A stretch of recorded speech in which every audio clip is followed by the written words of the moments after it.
Coming up on the FSR-SARC Fighter podcast, April is Sarcoidosis Awareness Month. Oh yeah, April is a chance for all of us to commit to a month of raising awareness in the community. All the ways we can make the world see sarcoidosis. And it really kind of encourages folks that they need to, including doctors, like they need to look closer or more closely, I should say, and from multiple perspectives. They really need to try to see sarcoidosis. This is the Sarc Fighter podcast, living with sarcoidosis and other rare diseases.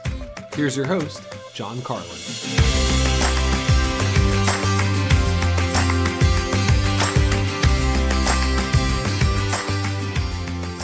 Hello, welcome to episode 161 of the FSR-SARC Fighter podcast. Hope you're as well as you can be today. The date of this recording is April 5th, 2026. Yes, in fact, it is Easter Sunday. Spring is in full flourish here in the mountains of Virginia. The dogwood trees are in bloom. The grass is so green it hurts your eyes. It's absolutely, in my opinion, the most beautiful time of the year in the mountains, even better than the fall. And I spent a good deal of yesterday doing yard work, sort of, because this is the time of year when you get that payoff. Like further north, where I grew up in central New York, the prettiest time for your yard would be summertime, right? But here it's spring. By the time summer comes, it's almost like forget about it. After the 4th of July until fall, it's just hot, and you can keep your grass green and whatnot, but it's just summer. But this time of year, everything is just a little bit extra. And so it feels like it's worth it to get out there and do all the stuff in the yard, and it's not too hot, so you're actually kind of anxious to do it. At least I am. So I spent most of yesterday doing yard work, and that's saying something because since basically my diagnosis with sarcoidosis, I really have a hard time putting in a full day of yard work, of, like cutting the brush and carrying it up to the road and, oh, poor me, first world problems where the county comes and takes it away. But it really does, it does wear me out in a way that it didn't used to. I just don't have the strength and endurance. And even if my mind says, let's go out there and really do this, it's difficult. But yesterday I was all in, and there is nothing like necessity to make you do that. So Mary and I hosted a huge family brunch this morning. In fact, 2 of our 3 sons and their families came, so 4 grandchildren. We have more food than you can imagine. My son Ben smoked a spiral ham at home. He's got one of those fancy smokers. Mary made a breakfast casserole. We had Cinnabon coffee cake that we ordered online. It was amazing. We had a charcuterie board with cheeses and all the cool things and I love a charcuterie board, I'm not going to lie, which you wouldn't think of for brunch, but it fit right in. We had some sort of a strawberry jam bread from Addison's school fundraiser. Usually the stuff that you get at a school fundraiser is, not all that good. You just do it to support the school. Well, this was something that we baked up in about 20 minutes in the oven, and it was over the top. I just want to tell you, I'll be thinking about it until that fundraiser comes around next year. So the idea is all the yard work was to get the house looking pretty for all these people to come visit. Yes, they're family, but you want to put on your best face. And so I was potting plants and mowing the yard and just doing the things that really added a dash of color to the place. And it looked good, if I do say so myself. Well, when the kids were young, my kids, 3 boys, I always did a special egg hunt for them with poems, right? So you get the little plastic Easter eggs, and in one of them I would put a rhyme, and the rhyme would tell them how to find the next egg in the series. And then that one would be a follow-up rhyme, and so forth and so on. And, so you had to sort of understand what the poem was supposedly coming from the Easter Bunny. So the bunny was telling you a clue in rhyme to find the next egg. So you had to decipher the clue, and then you had to run and find the next egg, and then run and find the next egg, and yada, yada, yada. So, this was the first year that I did that for the grands. And Luke, my oldest, he's now old enough to read. So they would open the egg, and he would read the clues out loud, and then off they would run trying to find the next egg. And of course, they're all very young. So preschool and kindergarten. And what is Luke in? Luke's in second grade. I can't believe it.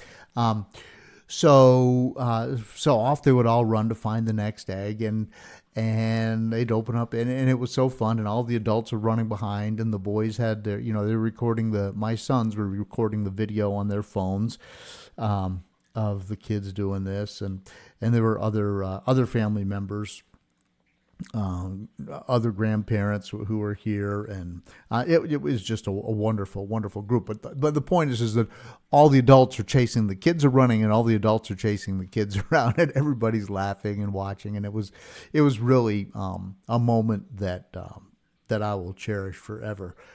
To watch them finally, and so the grand prize is that they'd had Easter baskets at home, but Nana and Papa, of course, also put together a very light Easter basket for them with some Hot Wheels cars and some candy, and it was just a few other little toys, but nothing super over the top. Certainly not like Christmas morning, but so eventually they found their Easter baskets, which in this year we did beach sand buckets. So like the sand bucket you buy at the store when you get to the beach, and it's got a little shovel attached to the handle, and it looks like a pail. But we had them done. Mary found it on Etsy or something, where each child's name was on the bucket. So something a little extra special, but pretty much. I don't know. It just felt perfect, and we had found these little stuffed axolotls. I can't even describe to you what an axolotl is, except it's kind of a cool looking. I think it's a salamander. But Mary had found these stuffed axolotls online, so there were these puffy axolotls sticking their heads out of each bucket, and that was really fun. So anyway, that was Easter morning here at the Carlin household, and it just really made me feel good to have everybody here and to see everybody sitting around eating and kids enjoying, and it was just a great morning. If something else that makes me feel good and fuels my fire is when people find this podcast and they send me a note saying that it helps in some way. And I received this email last week. It says, "I just found your podcast. I listened to episode 160, which would have been the episode prior to this one, and I really wanted to reach out. That episode meant a lot to me. I've only listened to one so far, but honestly, that was enough to know you're creating something really meaningful. What I loved most was your style. It didn't feel like a formal interview at all. It felt like a real conversation, and that made it so much more personal and easy to connect with. I live with cardiopulmonary sarcoidosis, and nearly 20 years ago, I was told I had 5 years to live. So when I hear other people with sarcoidosis sharing their stories, it hits home in a way that's hard to explain. It brings comfort, connection, and a feeling that maybe we're not all carrying all of this completely alone. This episode especially resonated with me because in a lot of ways I feel like I've made it this far on laughter, stubborn determination, and refusing to give in. Sometimes that attitude is the only thing that carries you through, and hearing that kind of spirit reflected back meant a lot to me. I'm really grateful I came across your podcast. I'll definitely be listening to more episodes and subscribing. Thank you for doing this. It matters more than you probably know. Best, Tate." Wow. Well, Tate, your email made my day. It really did. Knowing that this little experiment that we started, 5 years ago, is reaching people and helping them is what keeps me doing it. And I hope that Tate, you are feeling as well as you can be today. And once again, thank you for the nice note. And by the way, the episode he's referring to, episode 160, is with Daniel Chioda, who has started something called Die Laughing. And he is looking at the humorous side of sarcoidosis, and he is in need of a double lung transplant. So that's what you heard Tate referring to. And if you haven't yet, you should go back and listen to Daniel and his interview here on the Sarc Fighter podcast. That one would be episode 160. April, by the way, of course, is Sarcoidosis Awareness Month. So that means that this is the time to crank up your social media machine, get your posts out there, tell people about sarcoidosis, remind your family, loved ones, and everybody within your sphere of influence what it is that we're all going through. And this is the month where you sort of have extra special permission to do that if you feel like you need it. Sometimes maybe you feel like you're always talking about it. People are tired of hearing about it. Well, tone it down for the rest of the year, but in April, crank it up, okay? And this year's theme is See Sarcoidosis. It'll be broken down into 4 pillars, 1 per week. The first week, we're going to focus on making sarcoidosis visible. The second week, spotlight our strength. The third week, look deeper, which is basically a look at research. And then the last week will be look forward. And so there's a lot of infrastructure built into each of those. Make it visible, spotlight our strength, look deeper, and look forward. The team at FSR has put meat on the bone for each of those statements. And they have a path forward in a way that all of those things can come to fruition. So it's not just words on a page like spotlight our strength. There are ways that you can spotlight our strength. There are ways that we can look deeper and look forward. And all of that is on the FSR website. And there will be a link, but there is a page there is a web page right on the front of their website, and I'm just going to put a link to that because all you have to do is scroll and you can find everything that I'm talking about here. But some things you can do: create original posts, tell your own story, then share other people's posts. Now, maybe go out and do a fundraiser or support a fundraiser, wear your purple t-shirt, many other ways that you can join in. And so joining me next on the podcast today will be Kate Anistasia and Tricha Shivas from FSR to share all the different ways you can help. And that's coming up next. I feel like a zombie, just feeding and stumbling.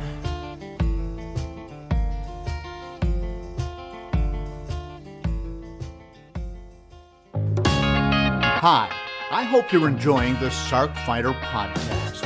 You may be wondering, what can I do to help? How can I be a part of the sarcoidosis solution? It's simple. Make a donation to KISS, Kick In to Stop Sarcoidosis.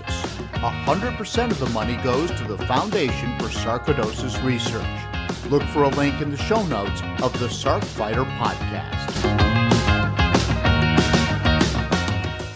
Welcome back to the FSR-SARC Fighter podcast. As I said, it's April. It's Sarcoidosis Awareness Month. And joining me now from FSR are Kate Anistasia and Tricha Shivas to talk a little bit about everything that FSR is doing and what you at home can also do, including a sing-along we're going to tell you about with a song you've probably heard if you listened to the podcast before, but I don't want to get ahead of myself. Kate, I want to start with you. Welcome to the podcast, and this is the first time you've been on, so can you introduce yourself to the SARC I sure community? will. Sure. Thank you, John. I'm so excited to be here because all of the patients and volunteers that I talk to, they will always reference their episode on the Sarc Fighter podcast, so I'm glad I'm here. I'm the Director of Global Patient Programs. I've been with the foundation now a little over 9 months, and it seems like a lot longer, and I mean that in a really good way. Right. I've spent my entire life working in the nonprofit sector, except for a little job that I had in high school. But I'm really excited to be here. Yeah, so you've worked for some other nonprofits, other health-related nonprofits. Tell us about that. Yeah. Yeah. So as I said, I started out, I was doing some work with like nutrition stability with families. I was working on some children's healthcare access issues, and I honestly kind of like fell into this. So as I mentioned, I was working on healthcare access, and I happened to know a few people in my life with lupus. So one of those folks reached out to me and said, "Hey, the lupus organization is looking to hire someone who's helping folks access services, right? Health related services. You know a lot about the disease. What do you think?" And that was really my entryway into working in the voluntary health sector. And I've worked for other diseases and other organizations. And I think it was more about, everyone, whether it's the specific disease or not, has been impacted by a health related issue, concern, diagnosis. And everyone has experienced that fear, anxiety, the unknown. Where do you find the right doctor? Who's the right doctor? And it really just, I don't know, I love the work. It's interesting work, but it's very rewarding. I love working with the patient community. I've always been on the patient side of things, and I love working with the volunteer community because, as you know, the nonprofit world is a lot of volunteers. So yeah, I get to do everything I love here. Great, great. Well, welcome to the sarcoidosis community. And you Yes, you and thank I you. have met in person and talked and chatted, but this is kind of the first time that you're out there on the podcast, right? So Yes, I'm the so voice of excited. sarcoidosis, as it were.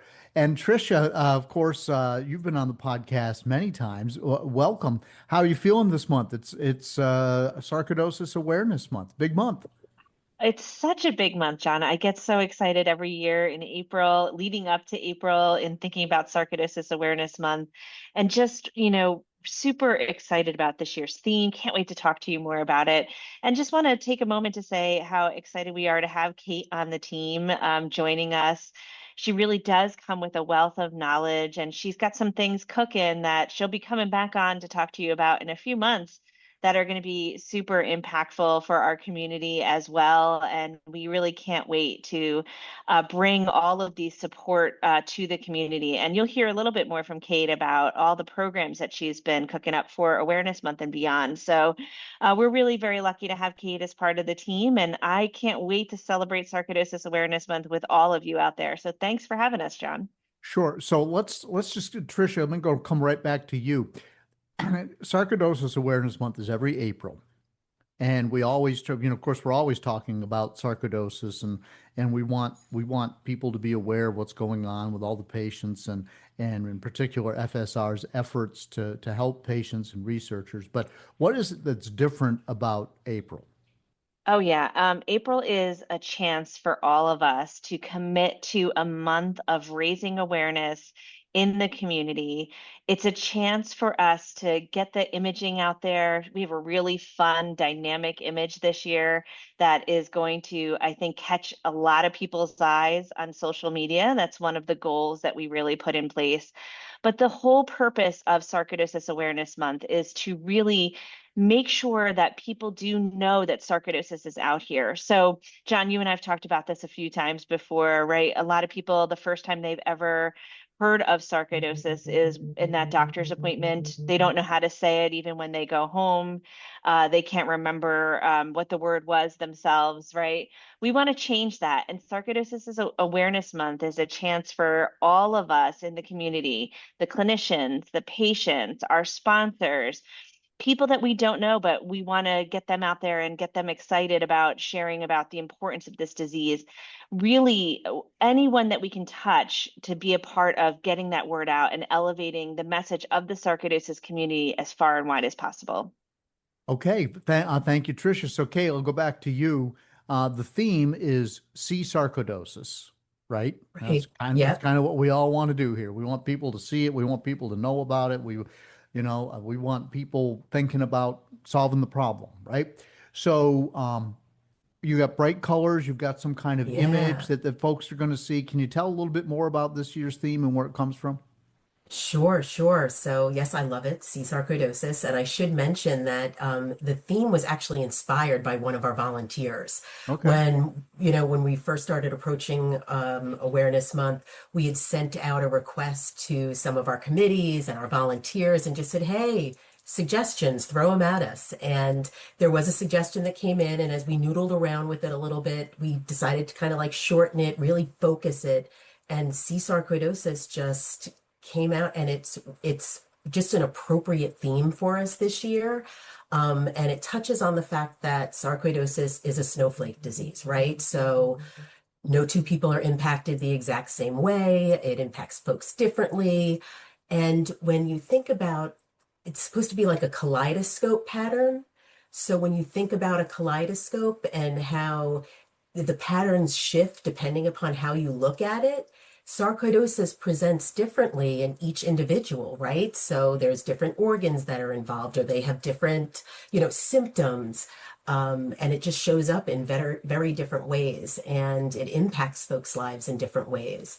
So that visual really reflects that challenge, and it really kind of encourages folks that they need to, including doctors, like they need to look closer or more closely, I should Mm-hmm. say, Mm-hmm. and from multiple perspectives. They really need to try to like see sarcoidosis.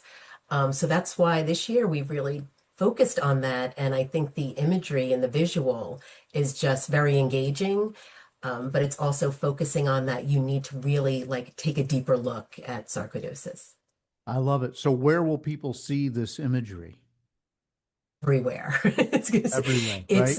it's already taking over, emails. So it's in our signature now. It's on our website. It's going to be all over social media. Um, yeah. So it's going to be in a lot of different places. Okay, good. Is there one particular something you would call a logo that's associated with the month? There is, yes. Okay. And All right. it's a kind of a shape of an eye. And it Okay. has the C sarcoidosis with the FSR, but the background, and it continues to change, is that kaleidoscope of different colors, Oh, bringing that's so together all cool. of the different colors. It is. Okay. It's very cool. Okay. I'm late to the party. I haven't seen it yet, but I'll go to the website as soon as we're done here and I'll check it out. All right. So during the month, FSR always has things planned to drive awareness. Kate, what's FSR doing this month? So you're going to see a lot of different story sharing, right? It's going to be a lot of community-driven content that we're going to be using. And one of the ways we're doing that, as I had mentioned on social media, but that See Sarcoidosis theme, we're encouraging our community to share what they wish people or wish others could see about their sarcoidosis. And this can be done in a bunch of different ways. It could just be a single photo, maybe a pill case, maybe the tons of pill bottles. It could be the bed that maybe you just haven't been able to get out of for the last few days because, you're just extreme fatigue or something like that. Or it could be sharing a story, maybe just a couple of sentences, or a full story of just what's been going on, but really encouraging our community, including clinicians, including, researchers, what they wish others could see and therefore help people understand more about sarcoidosis. So are you collecting these images then? Are you asking people to send those to you? We are, well, send them to us, yes, but also putting them on Facebook and then tagging FSR. So the whole hashtag See Sarcoidosis, hashtag Stop Sarcoidosis. And that's just one of the ways that we're getting folks to really just raise awareness Right. about the disease. And of Yeah. course, share it too when somebody else in the community does it. So Amplify it, let's exactly. just take over social media with it. Yeah, absolutely. That's great. So what are you guys most excited about? Tricia, is there anything else that you want to bring up right away that you're excited about? Oh, I'm really excited about all the different ways that this particular theme can be parsed out. So when you start with C sarcoidosis, I think the first thing we think about is awareness or making it visible or making other people see it. As Kate said, there's images that people can share, there's stories that they can share. But if you take a deeper dive, this theme has a way of transitioning across all the different components of what are really important to members of our community. So the making it visible is really important, telling your part of the story, but also, we have some of the most resilient, strong individuals in our community, and spotlighting that particular strength. You're going to see this. We have a couple of different broken down themes by week that are coming out, but really spotlighting the ways in which our community is so strong. We're strong together. We together are able to make a big difference, and seeing that and encouraging others to see that. And it harkens back to Calvin's amazing phrase that will never escape my mind, which is find your community and find your life. And that is absolutely what we want to highlight there. And then also just around seeing sarcoidosis and looking deeper, right? And this is a really key time where we're going to invite the clinicians and patients to talk to their clinicians and invite them to look deeper. There's a lot you need to understand that's happening for people with sarcoidosis, whether it's at the diagnostic stage or it's at the later stages of really understanding what it's like to live with the disease right now, or what symptom is bothering that individual the most, or, as we've talked about many times, John, mental health and how that can be a really huge factor in people's lives. So seeing all these other things that are happening in the background, and for caregivers too, right? Caregivers have their own sarcoidosis components that need to be seen. Sarcoidosis can steal away time with their loved one because their loved one is too tired to be able to get involved with them or to do the things that they want to do or go to the parties that they used to go to. And that needs to be seen. We need to be able to tell that story as well.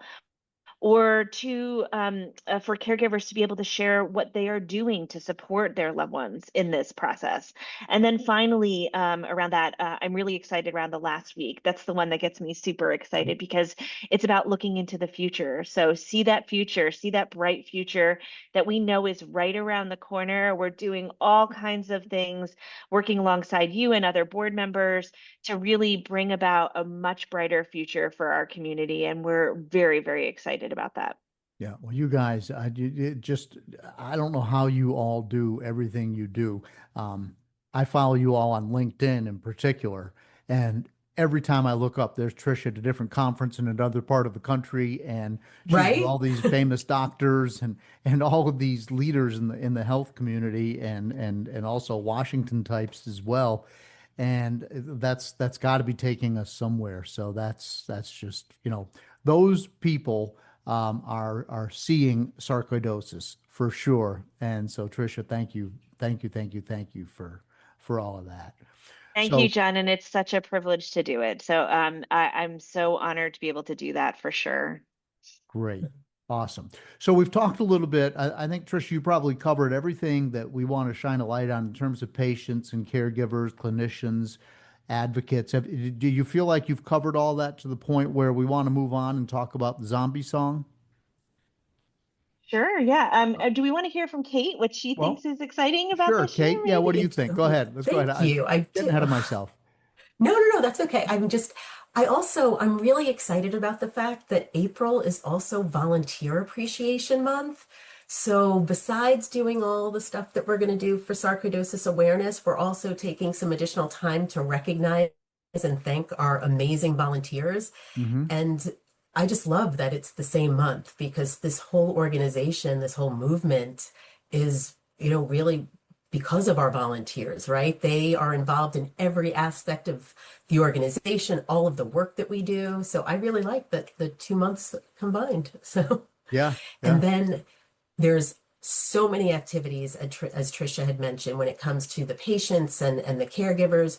We have a webinar, an educational webinar that's going to be offered each and every week during the month, from a SARC 101 to nutrition to research towards the end of the month. We're working with Dr. Raj, who's going to do an Ask the Expert on Inspire, which is one of our community message boards. There's just so many activities and so many opportunities for folks to get involved. So just visit the website and you'll just be able to find out about local activities through our GSCA locations. So a lot going on, a lot of ways to get involved. You said one thing that really piqued my interest, and I know because I hear this from people all the time, but nutrition. Because, I could, if someone had told me, especially when I was really flaring, that if you just eat black-eyed peas for the rest of your life, you'll feel fine, I'd have done it, right? I Yeah. mean, and by the way, that's not true, but I wanted to find a way to be healthier. And I worked a lot with a nutritionist, and I'm sure that I was healthier, and I'm sure that I felt better, but I do slide back into my old habits. But you're going to have a nutritionist where people can come and ask questions and get those questions answered. Yeah, she's focusing a lot on the anti-inflammatory diet. Perfect. The institution where she works, she's involved in the lung transplant program there. So she's definitely has a lot of experience working with folks who are immune compromised.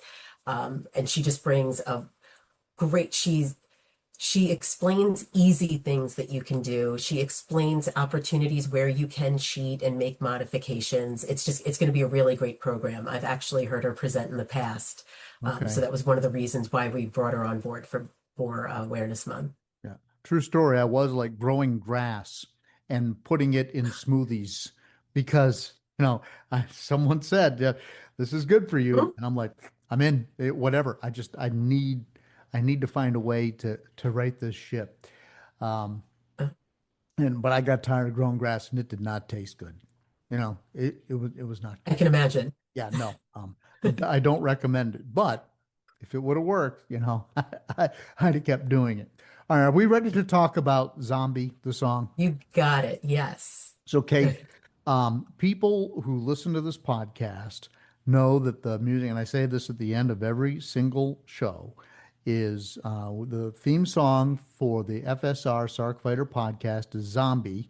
It was written by Mark Steyer, who lives in Alberta, Canada, and he's a fellow Sarc patient, and I interviewed him very early on, but he contacted me, I think when I had only done 3 or 4 episodes of this show. And he said, I don't know if you have any interest. I have sarcoidosis. I'm a singer. I wrote this song and I'm going to send it to you. And just please listen to it. And so I really thought I was going to hear some guy in his basement with an acoustic guitar kind of humming along and and I instead did too. yeah, well, it's a full studio production with his band, the White Hot Lizards, and the lyrics are haunting and the melody is magical Yeah. and He's it's talented. very talented. Yep. And so I immediately wrote him back and I said, can I make this the official song of this podcast? Like, I didn't have any theme music. I was a guy with sarcoidosis talking about sarcoidosis. I didn't even have FSR yet. I was just a guy out there. Wow. So I think I was just cutting my teeth as what we used to call an advocate, like an official advocate back in the day. I had contacted FSR and said, let me volunteer, let me do something. And they said, yeah, do this. And I said, I went to one meeting and I said, let me start a podcast. I'm a broadcaster. And this was before everybody in the world had a podcast, right? Because the pandemic like birthed so many podcasters sitting Yep. figured out how to do it.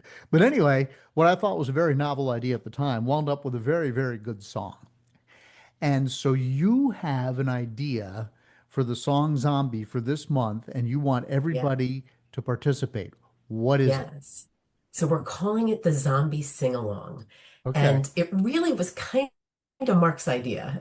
Oh, okay. But we were Okay. meeting about something else. And have you met Kaylee, his wife, as well, who ran Only online. Yeah. Mhm. So she, ran the New York City Marathon as part of FSR's team. So she's actively involved as well.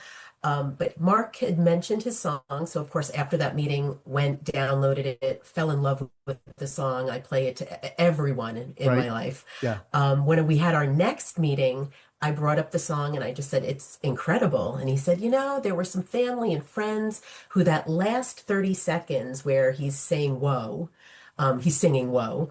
Yeah. They wanted to send him their voices singing along, and he could incorporate it into the song. They just thought it would be so much more powerful to lend their support to him and the song. And I kind of said, "Ding ding, do you want to do something like that? Like, would you want a community song like that?" And when I explained to we have awareness up. I'm sure we could figure out a way that we could invite members of the community to record themselves singing the "Whoa," the last 30 seconds. So it's like, I think it's at like timestamp 3.41 in the song. That sounds about He right. agreed. He thinks it's a great idea. Yeah. So what we're going to do is we're going to release a social media post in the second week of Awareness Month, and we're going to encourage folks to sing along that last 30 seconds. They can submit their audio file. Obviously, they have to, sign a consent form first. But Mark has agreed to then take all of these audio files that come in and create one song and release that song that has the unified voices singing along. I mean, what better sense of community, right? Or My head's exploding. No, it really is. I like that kind of thing, right? Because so we could have hundreds of people going, whoa, whoa, whoa, yes. whoa, whoa, whoa, like that. Whoa. And Yep. I'm a terrible singer, but I'll put it out there.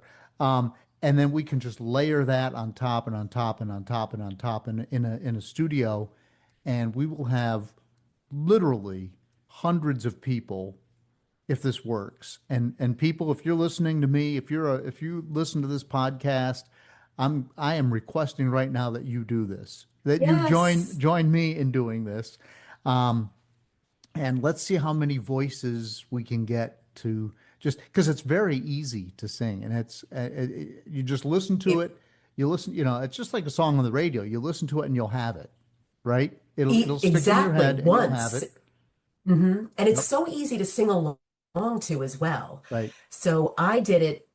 I put my earbuds in. I was listening to the song, but then I sang into my cell phone using the voice notes. So it was a Yeah. clean, unfortunate clean of my voice.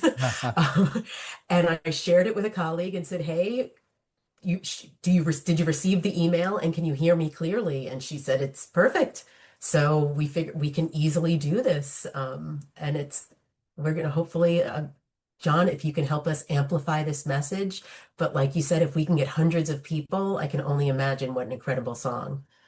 Wow, that John, I would feel That that like would would it's be be. our "We Are the World" moment, right? This is our that was chance to. exactly the Yes. reference I was thinking, Tricia. Exactly. Exactly. Have you ever watched not to go aside, but have you ever watched a documentary of the making of that? Yeah. Yes. The greatest night in pop. It's Just, oh my fabulous. God, it gives me chills. Gives me chills. Hmm. Okay, well, I don't want to go down a wormhole, but that's awesome. So we're going to do that, and all people have to do is sing it into their cell phone, and then send an audio file Yeah. to FSR, and you'll send it to Mark. We're collecting them all and we're going to send them over to Mark. Yep. Okay, all right.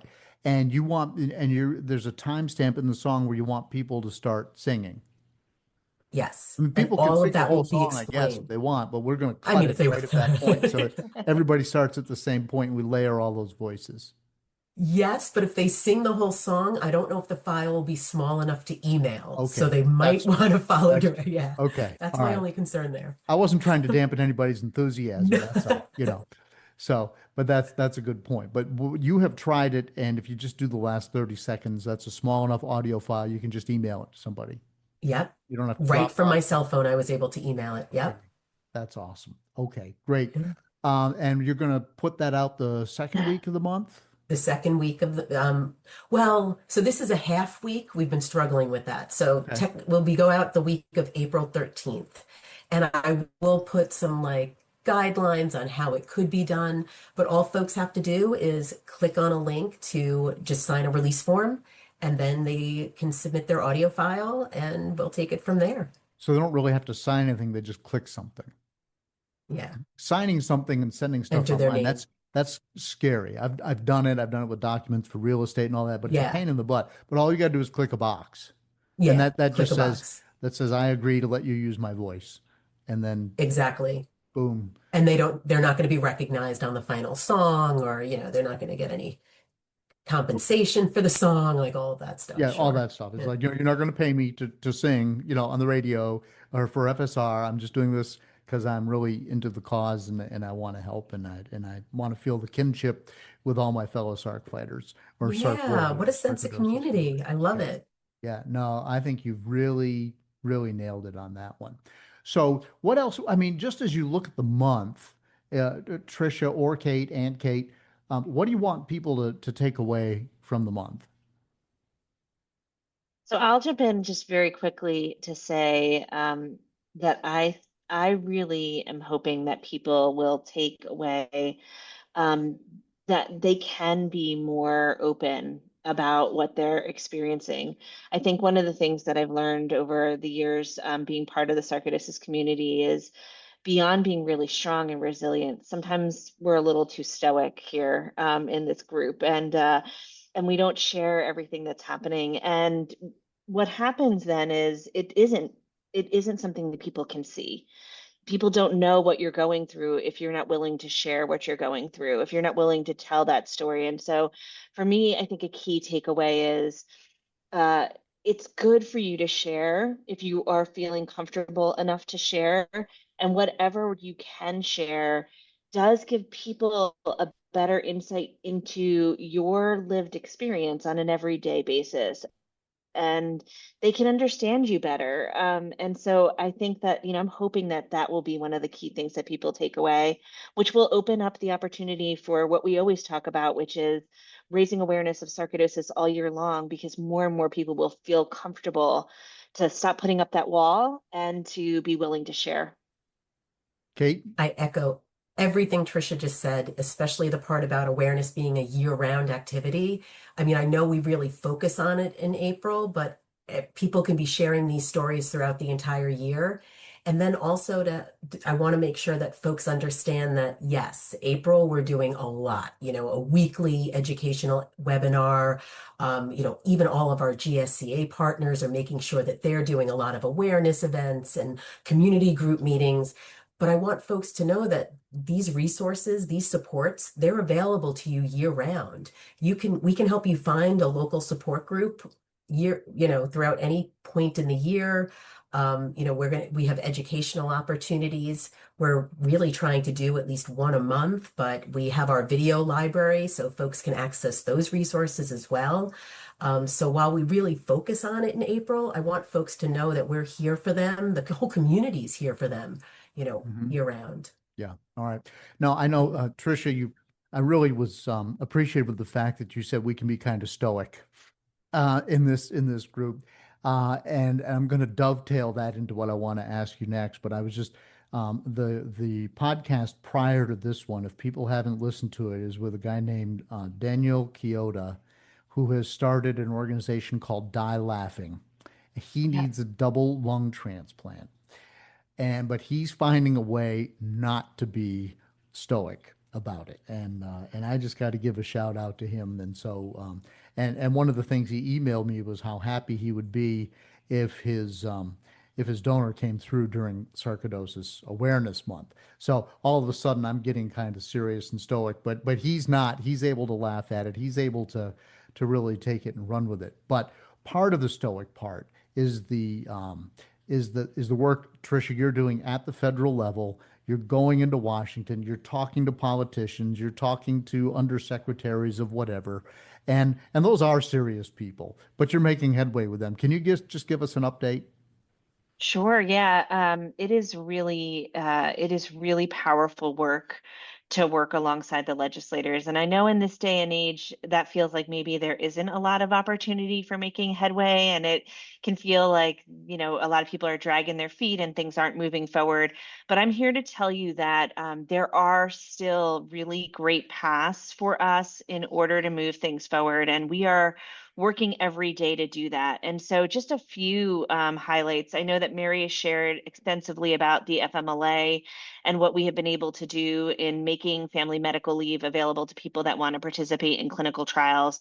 Just a one little brief update. Our Champions for Change program Mhm. that we have had in place, which is our are now working with corporate America to get some paid time off that goes along with that family medical leave. We now have 60,000 people that have at least one paid day off as a result of the work that's being done through this. And so, one of our strategies is, if you can chip away at what seems like you're maybe not making the biggest progress, but if you can take a moment and just start chipping away, eventually it collapses, right? The system that's creating the challenges for the community, it falls apart, right? So these little steps that we're making, which started with one company who had not that many employees saying, I'm raising my hand, and we will get paid time off for their employees to do this, is now at 60,000 Americans that can take a day off to participate in clinical trials. And that's just one example. But to give you some examples around what we've been doing more recently, in terms of the sarcoidosis specific efforts that we've been putting forward. One I think that is very, very exciting is as a result of the New Jersey Congressman Josh Gottheimer. He has unfortunately lost his mother to sarcoidosis, but that experience has made him very passionate about sarcoidosis, and he is now bringing that to the halls of Congress. And so many of you may have seen the press release that came out during Rare Disease Week, but we are very excited to now have an official sarcoidosis caucus on Capitol Hill. So you may think like, well, what does that do for us? Why do we care about a sarcoidosis caucus? And the reason that we care about a sarcoidosis caucus is this is a group that has dedicated to us and to the community that they will be there to listen to our issues and to elevate them in the halls of Congress for things that we need change on. And this includes access challenges, or we're working very closely with other advocates on the SOAR Act. And I think Janet talked a little bit about this on a previous podcast of yours, John, where she talked about oxygen access and how she's been advocating for that. We now have champions where we can say, we're working on this issue either alone or with other people, and we need you to help us get more attention given, or more votes for that, or get more signatures to be able to move this forward. So that is one of the biggest things that has happened. And the other really big thing that happened this year for the first time is sarcoidosis is recognized under a funding program through the Department of Defense, which is called the Peer Review Medical Research Program. And as many of you probably know, we have about 25,000 veterans in the US who are living with sarcoidosis, and it has been demonstrated that sarcoidosis is tied to military service.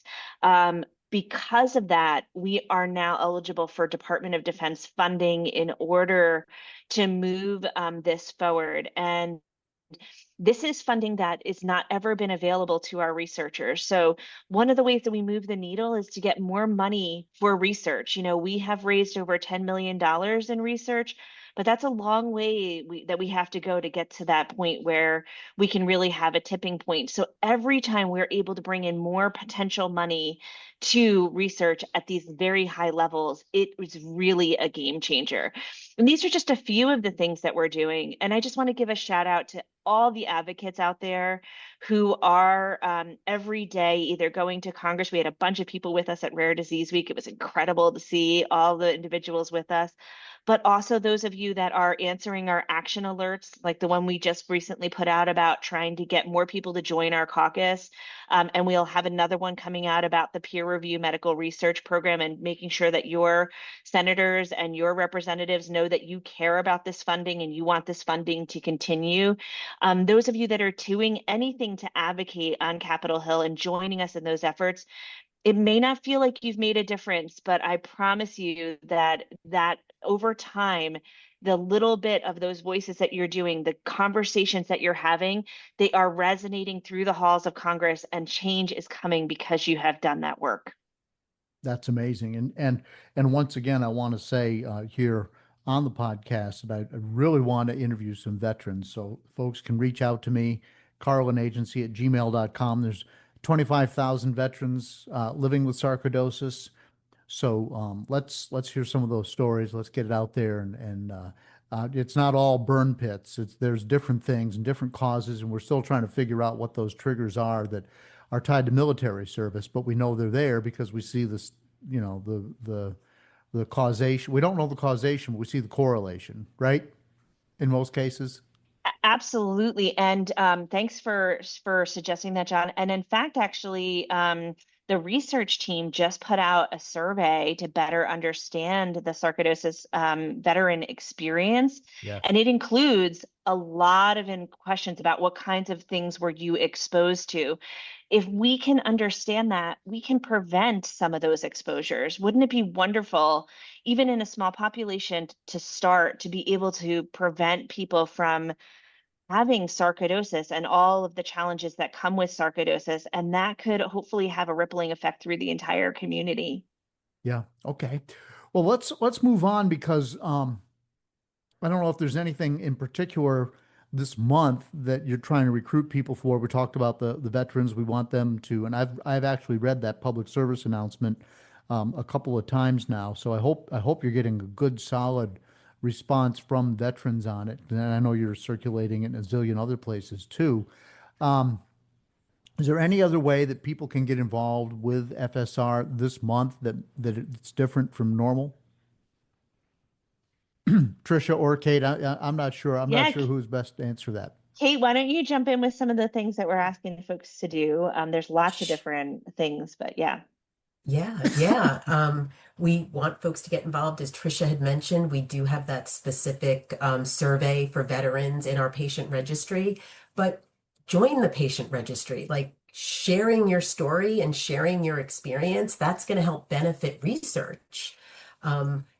Learn more about clinical trials. Get involved in a clinical trial if it's potentially right for you. Ask your doctor about a clinical trial or reach out to us. Volunteer, attend a support group. If you're maybe attending isn't maybe what you want to do, get involved so that maybe you could facilitate a support group. Or as Tricia said, all of these opportunities that we've had, advocates going to DC and sharing their stories and raising their voices.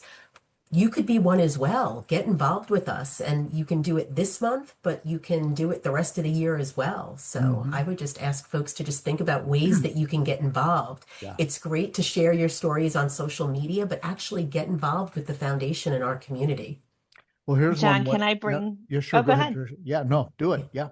Can I bring us back to one of the things that is also really one of the biggest ways that we raise awareness, which is help us raise some of that money to make it possible for that research to happen. So I want to share with you all that those that are fans of Steps for Sarc, that is a motivator for you to get out there in your community, wearing your purple, wearing your shirts, getting loud in your community about sarcoidosis. We're back. We're ready to hit the ground running. We're all going to be getting in our steps. Even if those steps are for you, because right now you don't have a lot of places you can go, it's getting to the mailbox. It's that accomplishment that we do together. As a collective, we have made it to the moon and back a couple of different times. So Artemis, whatever, the sarcoidosis community has already been there and been back, and we are ready to do it again through this Steps for Sarc this year. And I am super excited about our little bonus that you get if you're able to rally $50 or more of donations, whether you individually do that or you ask your community members to help support you to do that. We have the coolest little gift. It is a decal, a window decal, not a sticker. It's not going to ruin anything that you put it on, but it sticks automatically to the back of your windows. And I'm telling you, this is one of my favorite things. Some of you know that I worked in organ donation many, many years ago. I am a Donate Life person on all of my different cars and everywhere. And that decal that I got when I was working way back then in that organization, has come with me to every single car. And I stalk the cars on the road when I see other people have those decals in their window. I'm like, whoo, that's a Donate Life person. They are somebody that believes in, helping to forward that cause.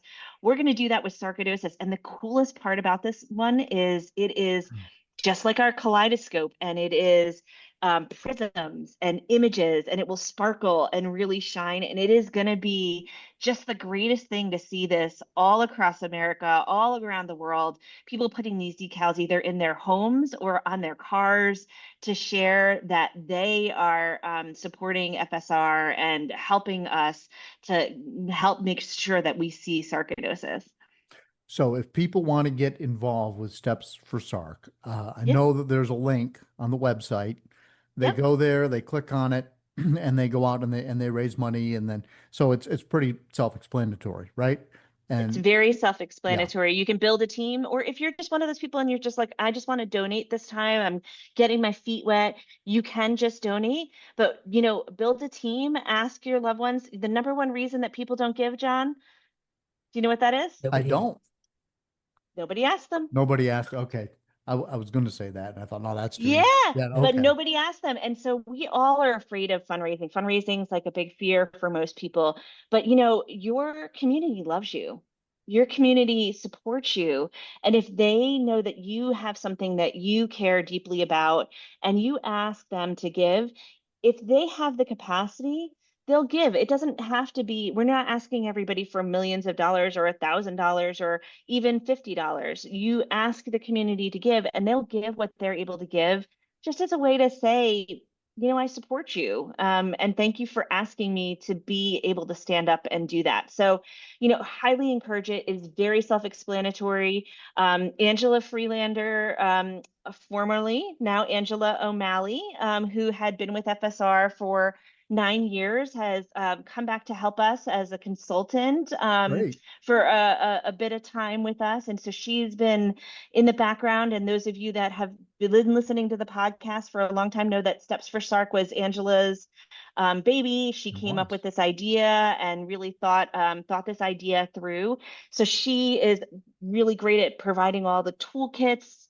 It has all the asks. You have everything you need on that website to be able to do this successfully. And if you don't, reach out to us and we're here to help you as well. That is that's really a good way to sort of wrap things up, I think, because it does take money. Fundraising is hard, but this is the month where, if people are going to bear down, they want to do something, they can go out and do their steps, or they can send you, if you want one of these decals for your car, you got to come up with $50 some way, Mm-hmm. right? Right. And I'm sure you'd take more. Oh, Yeah. 100%. Yeah. Yeah. 100%. All right. We're never going to turn away a dollar, because every dollar that we get is going to be a dollar that we can put towards research or to providing support for those that are living with sarcoidosis. Okay. Well, that's great. Anything else you guys want to add, Kate? I'm going to say one last thing. The t-shirt fundraiser is still open as well. And I Okay. love they're soft t-shirts. It has the kaleidoscope design on it. So you can actually get a t-shirt, raise awareness, and support the foundation just by buying a t-shirt. Okay, so you buy the t-shirt, you don't get it in return for X amount of fundraising, you just buy it outright. Yeah. And then you can see Yeah. it, you got a merch store right there on the website, I'm sure. We do, and it is also a fundraiser for FSR. So Okay. after a certain point of working along with we happen to be working with a particular company. What they do is when they reach the print minimum that they have, they start donating money back to the organization. So everybody that is also buying a t-shirt, you are also helping. We're past that now. You're helping to contribute to FSR through that t-shirt as well. But I gotta say, John, just as a little note, unfortunately, that doesn't go towards your decal because we can't track it in the same way. So find, get your team together and make sure that you are pushing that out that way so we can track it and we can get that to you and raise awareness. But the t-shirts are great and a great way to raise awareness as well. Okay, so making a note, go do my steps, donate my money, and buy a T-shirt Yes. Yes. and sing zombie everywhere I go. And Yes. sing zombie and just, help everybody see sarcoidosis. That's our goal this month. Talk to your doctors, help them see it. Talk to your family, help them see it. Talk to your community, help them see it. And we are going to make immense strides this month, I can tell. Okay. Guys, thank you so much. Thank you. I feel like a zombie, just feeding and stumbling.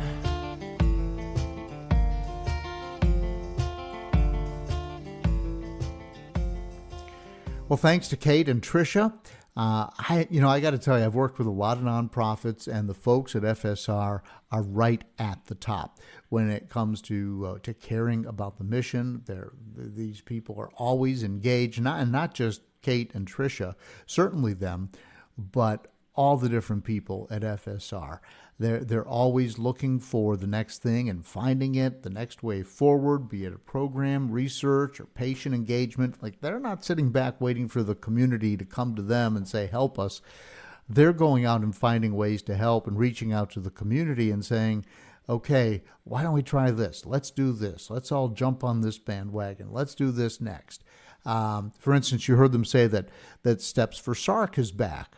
And collectively, we are challenged to raise $75,000 for research and patient programming in April. And I'm betting that we do this. So that's one thing that you can do.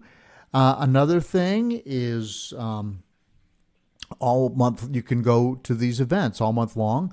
Is the Sarcoidosis Awareness Fundraising Challenge. April 13th is World Sarcoidosis Day.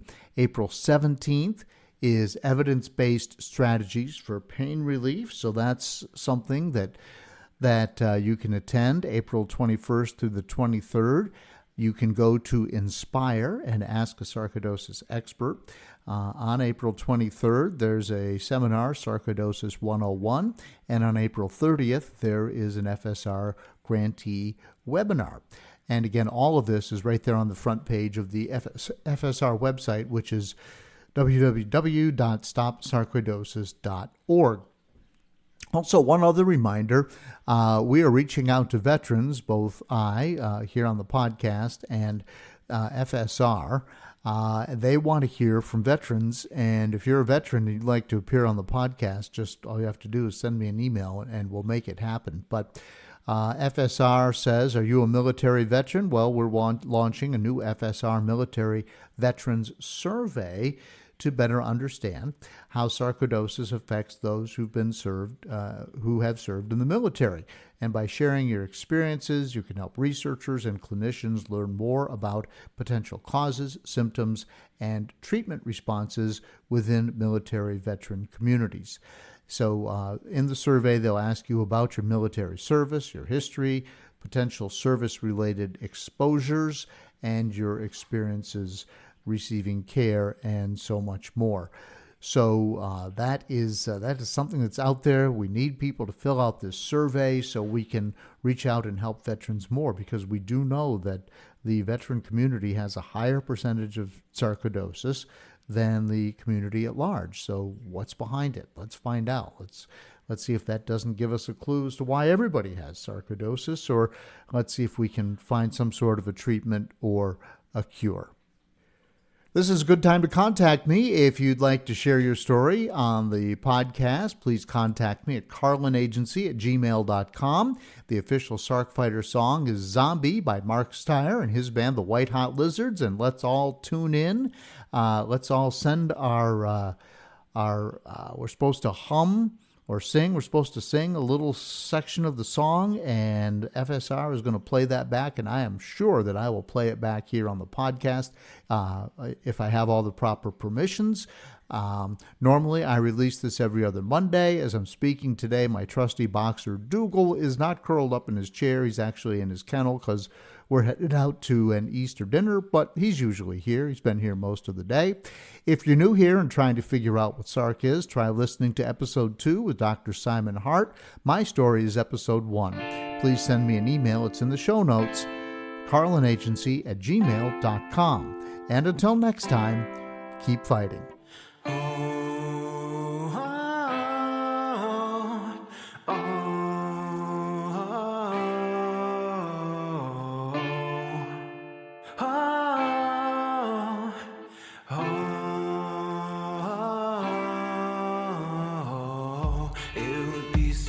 Easier to grieve if I had a breath to breathe. I feel like a zombie, just feeding and stumbling.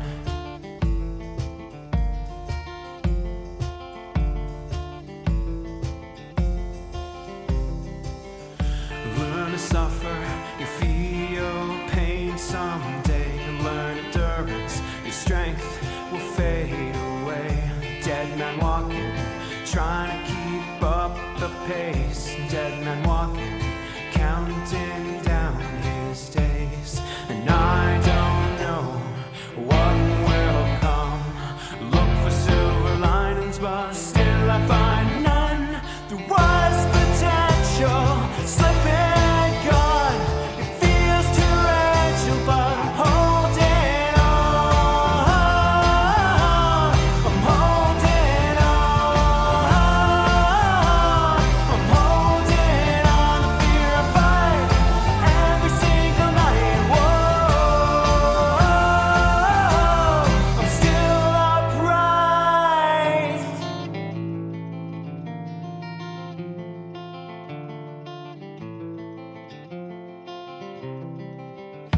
Find a way to try and adapt your life. It's not the why, but the how that plagues my mind. A new perspective, appreciate what you've got. We're dead men walking, in an instant it could be gone. And I don't know what will come. Look for silver linings, but still I find none. There was potential, slipping gone. It feels torrential, but I'm holding on. I'm holding on. I'm holding on. The fear I fight every single night. Whoa, I'm still upright.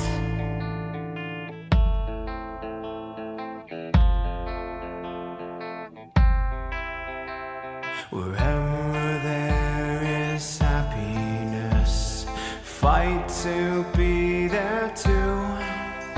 And wherever there are friendly smiles, try hard to smile too. And wherever there is sunshine, don't let fear darken you. And whatever happens, please remember I